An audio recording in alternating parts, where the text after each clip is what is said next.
지난주에 우리는 사도 요한께서 가르쳐 주신 우리가 서로 사랑하자 하는 말씀을 나누었습니다. 우리가 서로 사랑하자 이 말씀에는 사람은 혼자 살 수 없다고 하는 말씀이 전제되어 있습니다. 상대가 있어야 되죠. 사랑을 나누면 상대가 있어야 됩니다. 어떻게 혼자 사랑할 수 있겠습니까? 혼자 살 수도 없지만 사랑하는 것도 혼자는 불가능하다. 이렇게 말씀을 드릴 수 있습니다. 서로 사랑하자 이 권면은 그야말로 혼자 사람이 살 수 없다는 것을 잘 가르쳐주고 있는데요. 한자에서 사람 인자를 보면은 막대기 두 개가 서로 기대고 있는 형상을 하고 있습니다.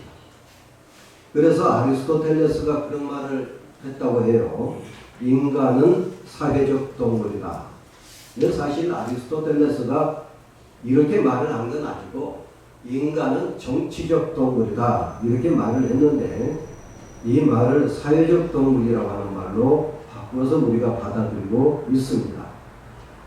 사실상 정치적 동물이라고 하는 이 말은 사회적 동물이라고 하는 말과 동일하다 이렇게 볼 수 있습니다. 정치적 동물이든 사회적 동물이든 인간은 사회를 이루고 산다고 하는 거예요. 자기 혼자 살 수 없다는 거죠. 사람은 사람과 더불어서 어울리면서 살아가도록 그렇게 되어 있습니다. 결코 사람은 혼자 살 수 없는 거죠. 혼자 살 수 있다는 것은 불가능한 일입니다. 하나님께서 아담을 지으시고 혼자 있는 것이 좋지 못하여서 하와를 지으셨다 하는 것은 우리가 너무나 잘 아는 말씀이죠. 여러분, 혼자 사는 거 어렵고 불가능하지만 혼자 있는 것도 좋은 일은 아닙니다. 방 안에 혼자 하루고 이틀이고 앉아 있어 보세요.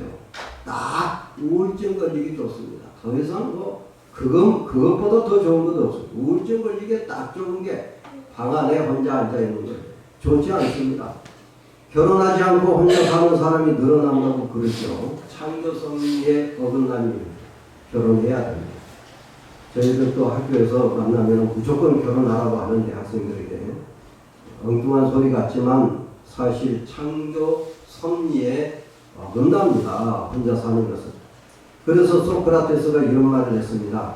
결혼해도 후회하고 안 해도 후회한다. 그랬지만 키에케고는 그 말을 받아가지고 결혼해도 후회하고 결혼 안 해도 후회하지만 결혼하고 후회하는 것이 낫다. 그 말을 키에케고가 했다고 그래요. 여러분, 자녀를 낳고 양육하면서 인간에 대한 소중함, 생명에 대한 경외감을 갖게 되고요. 가족의 소중함을 느끼게 되는 겁니다. 그래서 아무리 생각을 해도 결혼하지 않고 혼자 사는 것은 결코 좋은 일이 아니다 하는 겁니다. 단순히 혼인을 거부한 것만은 아닙니다. 요즘 보면은 여러 가지 유형의 가정 형태가 있는데요. 스기야마 유미코라고 하는 일본 사람이 졸혼을 권함이라고 하는 책을 얼마 전에 썼습니다. 이 책에 등장하면서부터 일본이고 한국이고 간에 이 졸혼이라고 하는 것이 유행처럼 번지고 있다는 거죠. 부부가 서로 간섭하지 않고 자유로운 삶을 영위한다는 겁니다. 법적으로는 그저 그냥 부부로 그렇게 놔두고 서로 공간도 따로 하는 일도 따로 그렇게 사는 게 좋다는 거죠. 가끔 심심하면 한 번씩 만나서 그저 차 한잔 마시고 그리고 또 헤어지고 그렇게 하는 걸 졸혼이라고 한답니다. 가족 해체에 대한 리스크를 최소화하면서 독립적인 생활을 보장한다라고 하는 이점이 있다고 그렇게 말을 합니다. 이 일에 대해서 삼성생명 은퇴연구소가 2018년 은퇴 백서를 냈는데요.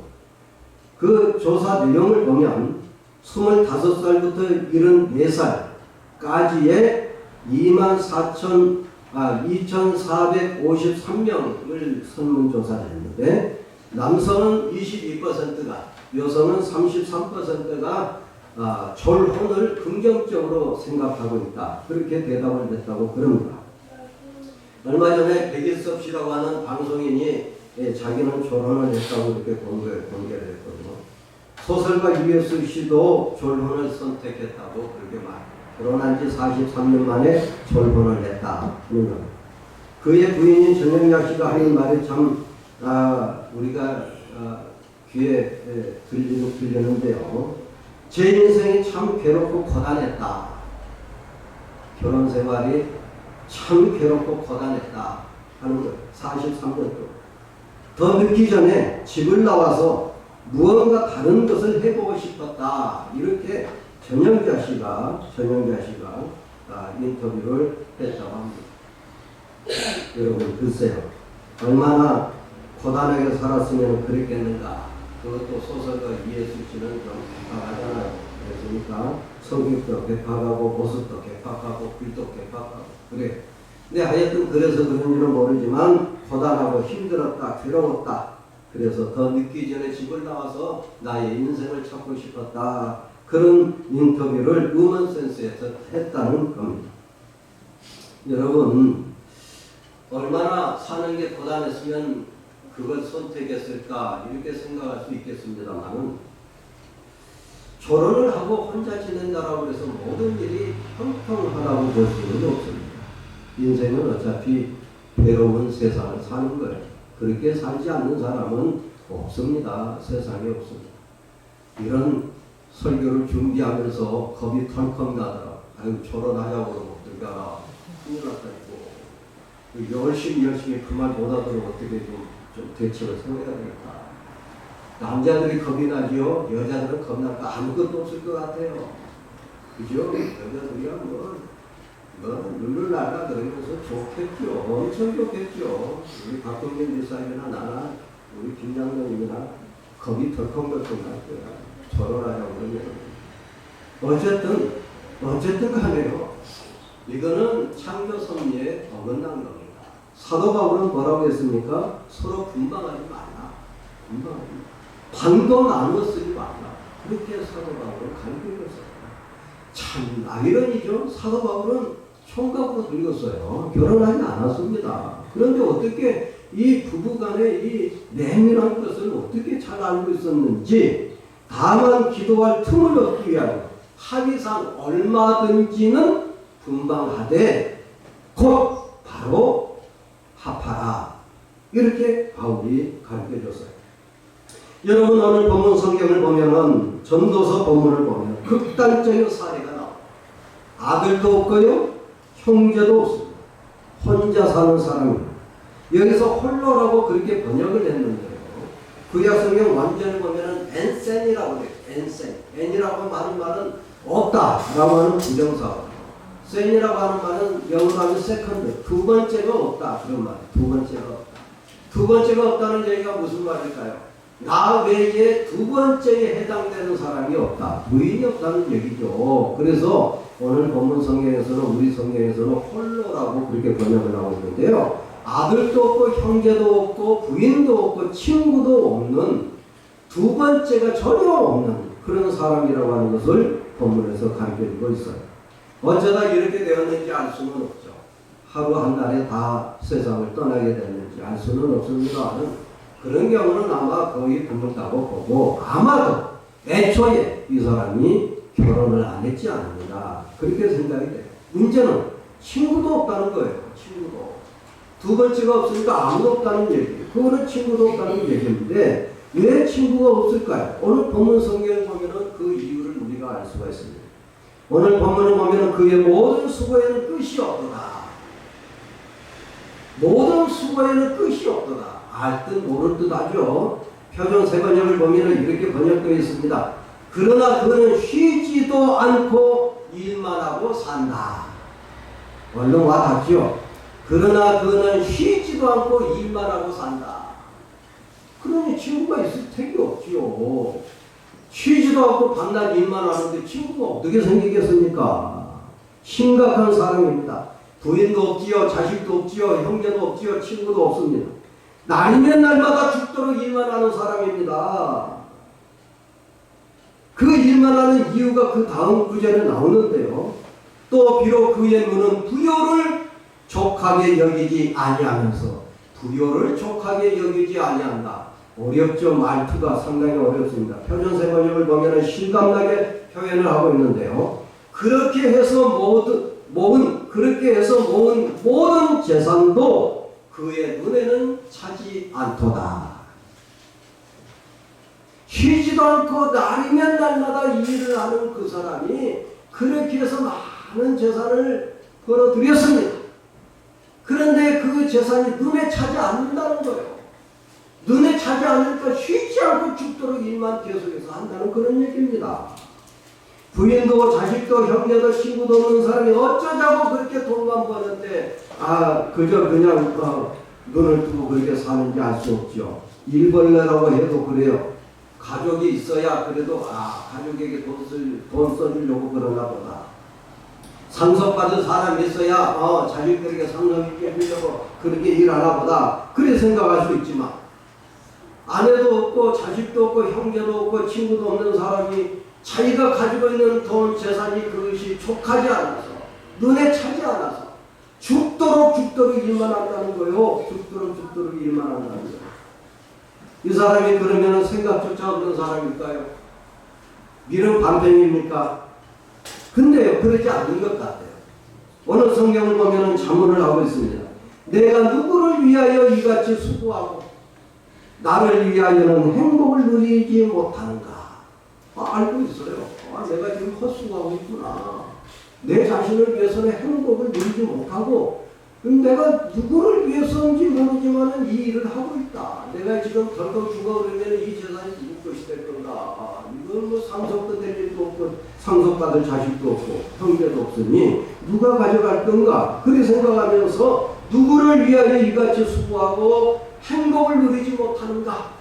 참신하고 있어요. 바보가 아닙니다. 이 사람의 생각이 없는 사람이 아니에요. 이 말씀을 표준 세 번역이 아주 재미있게 번역했습니다. 그러면서도 그는 가끔 어찌하여 나는 즐기지도 못하고 사는가? 도대체 내가 누구 때문에 이 수고를 하는가? 하고 말한다. 어때요? 가슴이 좀 뜨끔하게 아프세요? 우리 한국 사람들처럼 일벌레가 사실 세상적으로 없어요. 세계적으로 없어요. 너무너무 우리는 일을 많이 합니다. 눈 뜨면 눈 감을 때까지 일을 하면서 살지요. 하여튼 이 사람이 이렇게 고백하는 것을 보고 전도서 기자는 이것도 헛되어 불행한 노고로다. 이것도 헛되어 불행한 노고로다. 불행하다는 거예요. 불행하다는 거예요. 정말 불행한 사람이죠. 이해할 수 없는 사람이죠. 어쩌자고 이렇게 일만 하다가 세상 떠나려고 하는가. 여러분은 어떻게 생각합니까? 이 사람이 어떻게 사는 것이 잘 사는 거라고 여러분은 생각하고 있습니다. 여러분 같으면 어떻게 사시겠습니까? 그동안 일을 하고도 일을 했기 때문에 재산을 풍족하게 쌓아두었습니다. 이제 일을 그만하고 그 돈 가지고 먹고 싶은 거 먹고 여행도 다니고 놀고 그래야 되지 않겠습니까? 여러분 그렇게 생각하십니까? 근데요, 그럴 수 있겠습니다만은 어떻게 날마다 그렇게 놀기만 하겠습니까? 그리고 이 사람이 평생 동안 뼈 빠지게 일만 하던 사람이기 때문에 놀 줄 모르는 사람. 불가능해요. 논다고 하는 개념이 없는 사람이니까 아니면 날마다 그렇게 어떻게 놀겠습니까? 그럼에도 불구하고 우리가 이 사람을 진단을 하고 그리고 처방을 하자면 먼저 일을 쉬어야 한다. 일을 쉬고 그 다음에 사람을 만나요. 사람을 봐야죠. 부딪혀야죠. 다른 사람이 살아가는 모습을 봐야 되지 않습니까? 작은 것을 가지고도 살아가면서 가족들이 알콩달콩하면서 사는 모습을 봐야 되지 않겠어요? 그죠? 권세도 있고 돈도 있지만은 골골거리면서 병만 다니는 사람들도 봐야 되지 않습니까? 이 사람 저 사람 이 사람 다 보면서 나는 어떻게 살고 있는가 어떻게 살아야 되는가 하는 좌표가 그려지지 않겠습니까? 만일에 이 사람이 젊은 사람이라고 한다면 친구도 만들고 그 친구들 가운데서 여자친구도 사귀어야죠. 그죠? 하나님께서 창조하실 때 남자와 여자로 창조하신 것은 서로 당기는 그런 맛이 있으면서 같이 살도록 그렇게 하셨지, 그저 멀뚱멀뚱하게 자기 혼자 살도록 만드신 건 아니지 않습니까? 여자친구도 만들고 결혼할 수 있으면 해야 되겠죠. 그게 인생살이가 아니겠어요? 오늘 두 번째 9절 이하에 보면 두 번째 사람들이 나옵니다.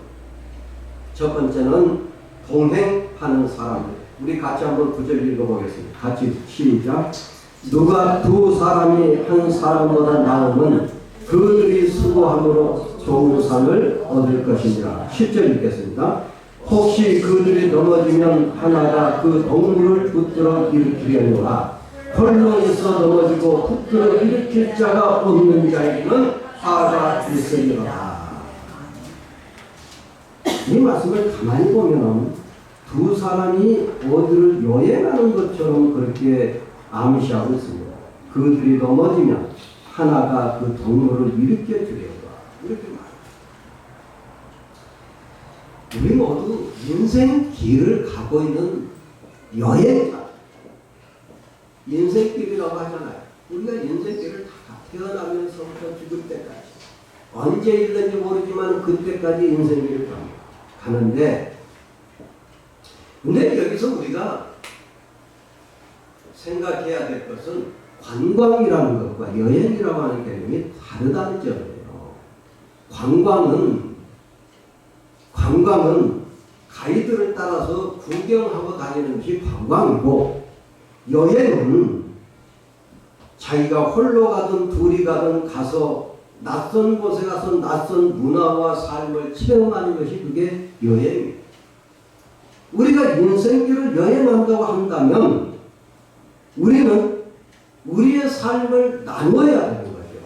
체험하는 겁니다. 이웃의 삶을 체험하고 타인의 삶을 체험하면서 그러면서 살아가는 것이 인생길이다. 여행하는 여행자들이다. 고대 팔레스틴에서 여행이라고 하는 것은 정말 끔찍했었을 것 같아요. 끔찍했었는데요. 팔레스틴의 지리적인 환경은 대부분 산악지대인데 우리나라와 같이 산이 아기자기하고 숲풀도 있고 하는 산이 아니고 계곡도 있고 하는 그런 산이 아니라 팔레스틴에 사는 산악지대에다가 숲풀이 거의 없는 매우 황량한 지역입니다. 이런 지역을 여행한다는 것은 매우 위험한 일이죠. 지대는 험악한 산악지대고 길바닥이라고 하는 것은 길이라고 할 수 없을 정도로 황량한 돌밭입니다. 여행자가 신었던 신발이라고 하는 것은 뭘까요? 워카를 신고 갈까요? 아니 나이키를 신고 갈까요? 아닙니다. 그저 그냥 가죽에다가 끈을 매단 샌드에 불과했죠. 얼마나 발이나 발목에 위험한 신발입니까? 이거를 신고 먼 길을 여행한다고 했을 때에 잘못 웅덩이에 빠지거나 돌에 걸릴 거라고 한다면 발목이 부러져 버릴 수도 있는 상황이다 하는 거예요. 그러니 얼마나 위험했겠습니까? 그런 지역에서는 여행할 때 안전을 보장받지 못하죠. 자주 넘어질 수밖에 없습니다. 그런 상황에서 혼자 여행한다면 끔찍한 일일 수밖에 없죠. 목숨을 내놓아야 될 때도 있을 겁니다. 그러나 두 사람이 여행자로 길을 나간다면 한 사람이 넘어졌을 때 다른 사람이 일으켜준 사람이 넘어지면 다른 사람이 또다시 일으켜주나, 그러면서 서로 의존하면서 여행할 수 있지 않겠는가 하는 거예요. 여러분, 우리는 태어나면서 죽을 때까지 끊임없이 인생길을 가는 나그네입니다. 태어날 때 축하받고 돌 때는 잔치를 벌이지만 마냥 즐거운 인생길은 아니죠. 위험하고 힘들고 고통스러운 여행을 합니다. 그래서 옛사람은 우리의 삶을 가리켜서 고해, 고통스러운 바다로 그렇게 말을 했던 거죠. 어떤 사람은 눈물의 골짜기라고 말을 하기도 했습니다. 우리는 한없이 눈물의 골짜기를 여행하는 여행자인 것입니다. 작년 2018년 8월 28월 달에 세상을 떠난 82살로 세상을 떠난 가수 최희준 씨가 있습니다. 그 사람이 불렀던 하숙생은 지금 70대, 80대 어르신들에게 큰 위로가 됐고요. 객지를 떠난 우리 모두들에게는 그야말로 눈물을 적시게 했었던 그런 노래였습니다. 인생은 나그네 길 어디서 와타원으로 가는가. 구름이 흘러가듯 떠돌다 가는 길에 정일랑 두지 말자, 미련일랑 두지 말자. 인생은 나그네 길 구름이 흘러가듯 정처 없이 흘러서 간다. 인생은 벌거숭이 빈손으로 왔다가 빈손으로 갑니다. 강물이 흘러가듯 여울져 가는 길에 정일랑 두지 말자, 미련일랑 두지 말자.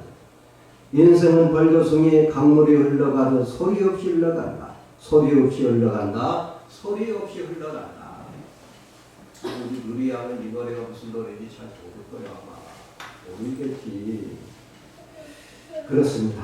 우리는 누구나 할 것 없이 나그네입니다. 제2전시에 따르면 하숙생이죠. 고향을 떠난 하숙 생활을 우리가 하고 있는 겁니다. 순례자로서의 여행을 하고 있는 거예요. 그런데 혼자서 여행하면 아닙니다. 위험합니다. 험악합니다. 어떻게 눈물의 골짜기를 혼자서 여행할 수가 있겠습니까? 동행이 있어야 해요. 요즘 유행하는 혼밥, 혼술, 혼장 이런 것들은 자폐증을 강화시켜줄 뿐 아무짝에도 도움이 되지 않는 거다 하는 겁니다. 여러분의 동행자는 누굽니까? 대개는 부부가 되겠지요. 모녀간이 될 수가 있습니다. 부자간도 될 수가 있습니다. 친구가 될 수가 있습니다. 그러나 가장 훌륭한 동행은 우리 주 예수 그리스도와 함께 동행하는 것입니다. 아멘. 우리 주님께서 우리의 동반자가 되어주셔야 된다는 거죠.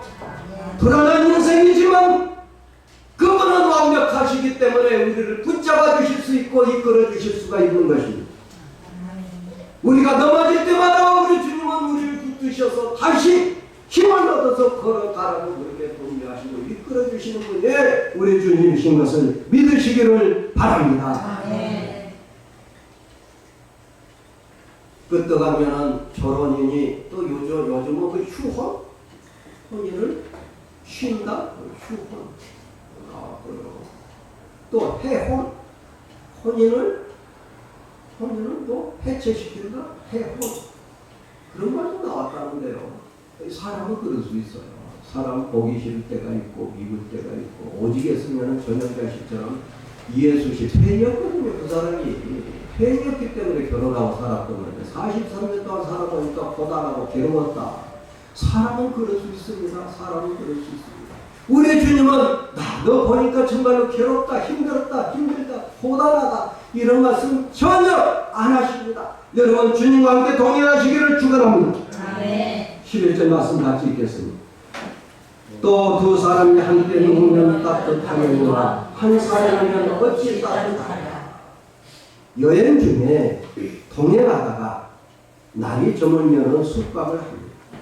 지금 이스라엘에서 여행하다가 물론 지금 이스라엘 현대 이스라엘은 뭐 다른 나라나 다를 바가 없습니다만 광야 지역이나 사막 지역이 있는 이스라엘에서 여행하다가 저녁이 되면은 그 텐트 치고 거기에서 야영하죠. 아니면은 베드민족 천막에 들어가서 같이 하룻밤 청할 수도 있습니다. 그런데 여러분 야곱이 형의 칼을 피해가지고 바단 아람으로 도망가고 있습니다. 어디에서 잠을 잤습니까? 베델에서 잠을 잤다 하지만 베델이 지금은 뭐 나중에는 도시가 되고 뭐 굉장히 중요한 성소가 있는 도시가 됐습니다만은 야곱이가 잤던 그 장소는 광야입니다. 돌베개를 하고 자는 거죠. 노숙한 거죠. 이슬을 어떻게 걷어내고 잠을 잤는지 모르지만은 그러나 야곱이 천막을 치고 잤다는 얘기는 없습니다.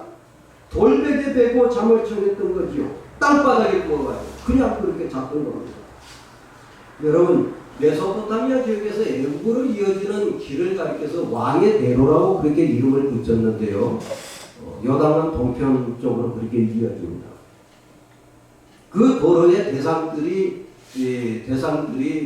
가득 그 낙타에다가 짐을 싣고 무역을 했습니다. 그것뿐만이 아니죠. 지금 사우디아라비아 지역 이 반도에서 지중해 연안으로 무역을 하는 상인들도 구약 시대 때 엄청났습니다. 엄청났습니다. 고각적으로 많이 그게 발굴이 되고 있고요.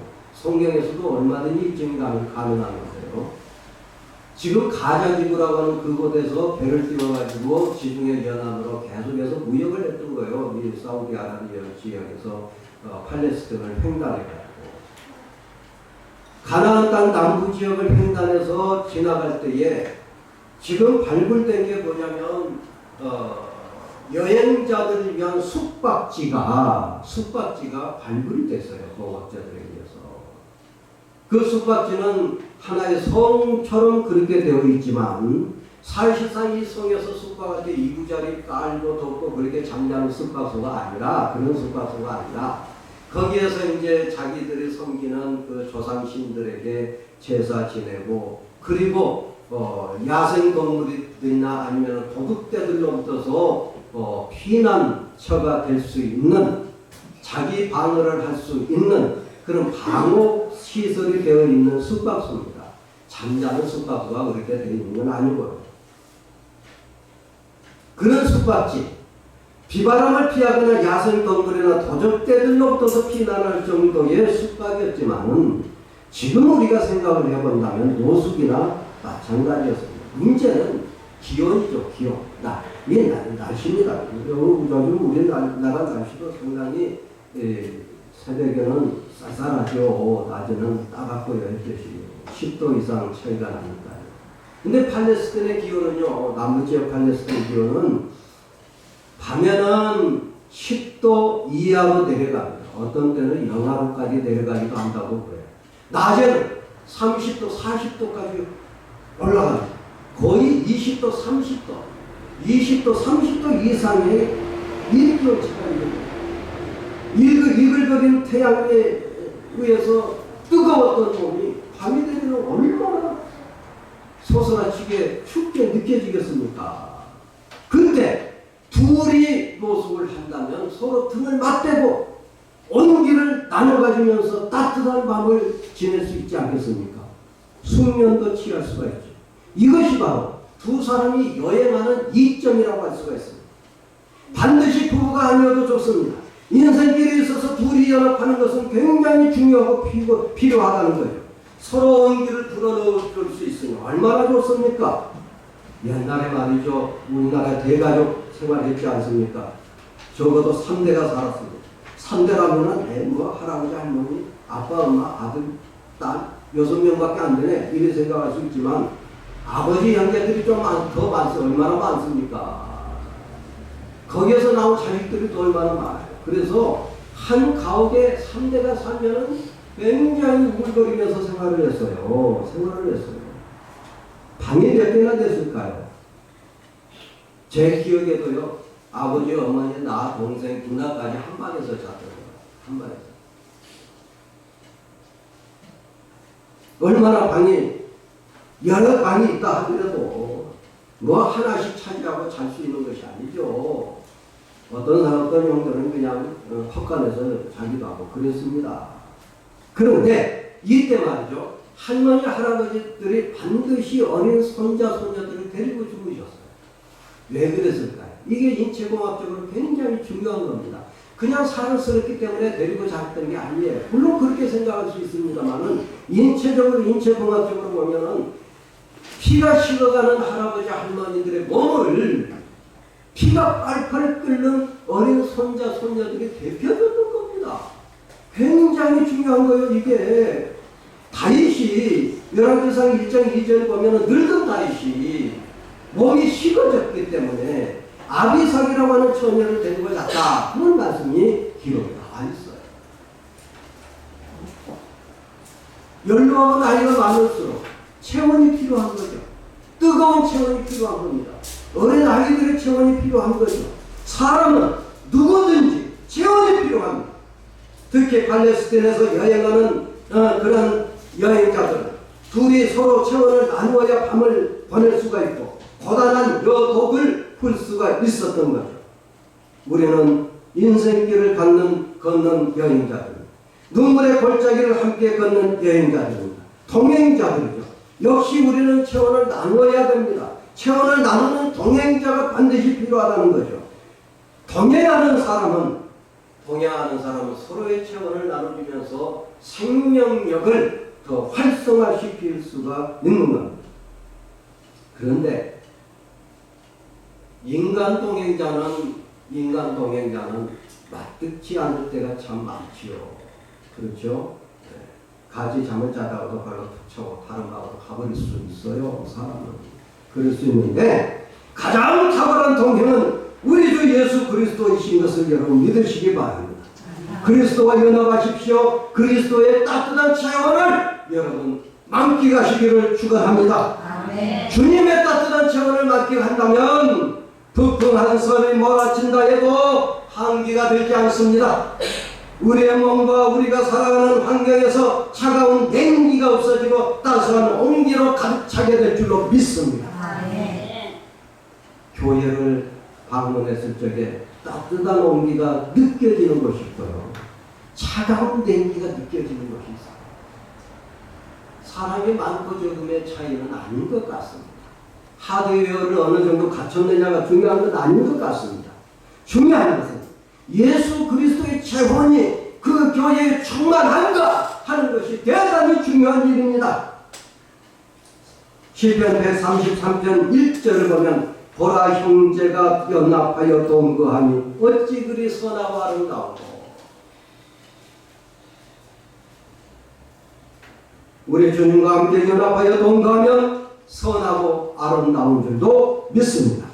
12절 말씀 같이 한번 읽겠습니다. 12절 시작. 한 사람이면 해할 객관과 두 사람이면 맞설 수 있는 세력들은 쉽게 끊어지지 아니하느니라. 사람이 여행을 하다 보면 원치 않은 일을 만날 수 있어요. 팔레스타인에서는 야생 짐승들이 얼마나 많은지 모릅니다. 숯불도 없지만은 그 속에서 살아가는 야생 동물들도 많고요. 독을 가진 곤충 많습니다. 많은데요. 이것들로부터 습격을 당했을 때에 만일에 동행자가 없다고 한다면 어떻게 되겠습니까? 위험하죠. 치료받을 수도 없고요. 이동을 하면서 도움을 요청할 수도 없습니다. 만일에 이런 곳에서 도둑이나 간독들을 만난다면 어떻게 되겠습니까? 혼자라면 백발백중 패할 수밖에 없고요. 가지고 있는 것 모든 것을 빼앗기고 생명까지도 위태로울 수가 있어요. 두 사람이면 맞설 수 있죠. 싸울 수가 있습니다. 누가복음 10장 25절 이하를 보면 선한 사마리아인의 비유를 주님께서 말씀하십니다. 어떤 사람이 예루살렘에서 여리고로 내려가고 있었다. 여기에서 예루살렘에서 여리고로 내려갔다는 말은 서울에서 수원으로 내려갔다 그런 개념이 아니고요. 예루살렘은 해발 700m 산악지대에 있는 도시고요. 여리고는 해저 300m에 위치하는 지중해 연안, 사해바다 연안의 도시. 고도가 1000m 차이가 나요. 고도가 1000m 차이가 나는데 거리는 몇 킬로냐? 20km 내지 30km밖에 안 돼요. 20km 내지 30km를 1000m를 낙하하면서 내려간다고 해보세요. 얼마나 위험하겠습니까? 강도대가 충돌할 수밖에 없고요. 여리고는 고대로 붙어서 굉장히 많은 지금 우리의 그 아스팔트의 그 원료, 그게 나는 곳이어서 무역 상인들이 많이 드나드는 곳이었어요. 세계에서 가장 오래된 도시가 여리고. 이거는 성경에서가 아니고 세계적으로 가장 오래된 도시가 여리고인데 그 무역을 할 수 있었기 때문에 여리고가 지금까지 존속하고 있는 거죠. 자, 그런데 어떤 사람이 무슨 이유인지는 모르지만 그 길을 가고 있었어요. 강도들을 만났습니다. 죽도록 얻어맞았습니다. 가진 거 다 빼앗겼습니다. 만일에 이 사람이 둘이 갔었다라고 한다면 이렇게 됐겠습니까? 아니죠. 혼자 여행을 했기 때문에 그 위험에 처해졌던 거죠. 여러분, 우리 시대에서 우리 시대에도 혼자 낯선 지역을 여행한다는 것은 어렵습니다. 낯선 지역이 아니라도 혼자 여행한다는 것은 위험한 일이죠. 이제 우리는 인생길을 가는 여행자인데 누구랑 함께 여행하시겠습니까? 마음과 뜻이 맞는 사람과 동행을 해야 되겠죠. 그래야 최고로 나누겠지요. 다툴 때도 있고 싸울 때도 있겠지만 인간이기 때문에 어떻게 합니까? 안타깝지만은 그래도 동행해야 됩니다. 천국에 가느라고 떠날 수도 있고 졸혼하자고 헤어질 수도 있고 해혼과 희혼이라고 할 수도 있고 이혼하자고도 할 수가 있습니다. 어떻게 합니까? 간다면은 뭐 보내줘야지요. 그렇지만 우리 주 예수 그리스도는 결코 나를 야 이제 지겹다. 그 꼴도 보기 싫다. 우리 결혼하자. 우리 주님은 그러지 않으십니다. 아 이제 휴혼하자. 안 하십니다. 끝까지 우리 주님은 우리를 책임져 주십니다. 나약한 인간에게 너무 의존하지 마십시오. 인생은 모두 다 나약합니다. 인생길에서 혼자 방황하는 것은 잘못된 일입니다. 부질없는 일입니다. 돈도 의지할 것 못되고요. 사람도 의지할 것이 못되고 그냥 사랑해 줄 따름이지 의지할 것은 아니라고 하는 것을 우리가 믿으시고 오직 주 예수 그리스도만 믿으시고 아멘 하시기를 축원합니다. 그분과 동행하시기를 바랍니다. 그분의 재원을 받아 생명을 유지하시기를 바랍니다. 그분이 너와 함께 하심으로 인해서 내가 위기에 처해져 있을 때의 도움을 요청하시고 도움을 받아 누리시기를 축원합니다.